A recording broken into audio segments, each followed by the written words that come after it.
Nah, saat terjadi krisis ekonomi pada tahun 97 sampai 98, membuat Indonesia terpuruk. Untuk mendapatkan dana, pemerintah saat itu menjual banyak aset negara, termasuk Indosat. Keputusan ini diambil sebagai bagian dari strategi privatisasi untuk mengurangi utang negara.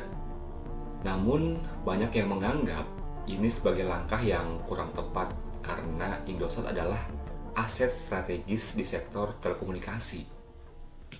Halo guys, welcome back to my channel. Halo anak kos. Nah guys, seperti yang kita tahu, Indosat adalah salah satu operator telekomunikasi terbesar di Indonesia. Namun, ada beberapa hal yang menjadi kontroversi, seperti Indosat pernah dijual ke negara asing. Nah, kali ini aku mau bahas tentang sejarah alasan terjualnya Indosat sebelum akhirnya kembali ke tangan Indonesia. Pokoknya kalian tonton video ini sampai habis dan tanpa berlama-lama, langsung aja yuk kita bahas. Jadi guys, Indosat didirikan pada tanggal 19 November tahun 1967 sebagai salah satu perusahaan penanam modal asing atau PMA pertama di Indonesia yang menyediakan layanan telekomunikasi internasional melalui satelit internasional atau Intelsat. Kelahirannya terjadi saat pemerintah hendak menerapkan teknologi komunikasi satelit di Indonesia. Tetapi terkendala biaya sehingga memberikan kesempatan pengembangnya pada pihak swasta.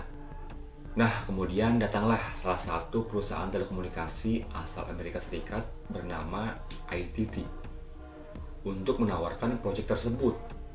Singkat cerita, pemerintah saat itu setuju dan diresmikan pada tanggal 29 September tahun 1969 yang dikenal sebagai Stasiun Bumi Jatiluhur waktu itu. Namun, saat terjadi krisis ekonomi pada tahun 97 sampai 98, membuat Indonesia terpuruk. Untuk mendapatkan dana, pemerintah saat itu menjual banyak aset negara termasuk Indosat. Nah, pada tanggal 15 Desember tahun 2002, di era kepresidenannya Ibu Megawati Soekarnoputri, pemerintah menjual sebesar 41,9% saham Indosat kepada perusahaan Singapura, yaitu Temasek Holdings, melalui anak perusahaannya, ST Telemedia. Nilai penjualannya saat itu mencapai 5,6 triliun rupiah. Keputusan ini diambil sebagai bagian dari strategi privatisasi untuk mengurangi utang negara.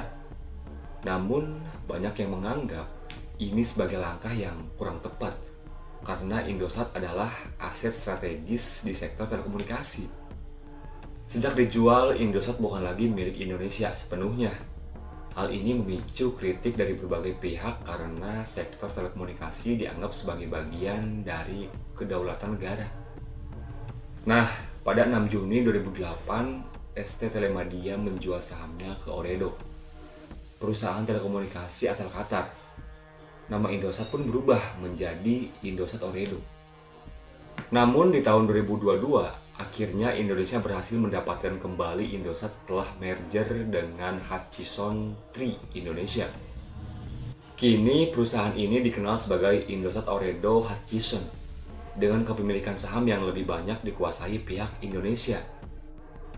Nah, penjualan Indosat ini jadi salah satu keputusan kontroversial dalam sejarah Indonesia. Meski awalnya dianggap merugikan, kini Indosat kembali dengan kepemilikan yang lebih nasionalis. Nah, menurut kamu, apakah penjualan Indosat adalah keputusan yang tepat?